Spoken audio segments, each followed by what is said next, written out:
Hello everyone, तो सभी का स्वागत है हमारा चैनल चांदनी का लोकगीत में। तो गाइस, आज हम आप लोगों को हल्दी रस्म का गीत सुनाने वाले हैं। तो आप लोग गीत एंजॉय कीजिएगा और अच्छा लगी तो लाइक कमेंट शेयर जरूर कीजिएगा और चैनल को सब्सक्राइब करना ना भूलिएगा। सोने के ढकानी में पियर हरदी हो, ऊपरा लाही धूब। सोने के ढकानी में पियर हरदी हो, ऊपरा लाही धूब।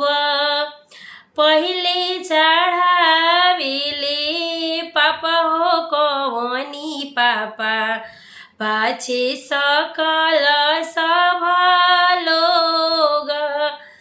पहिले चढ़ावेले चाचा हो कवनी चाचा, पाछे सकल सब लोग। सोने के ढकानी में पियर हरदी हो, ऊपरा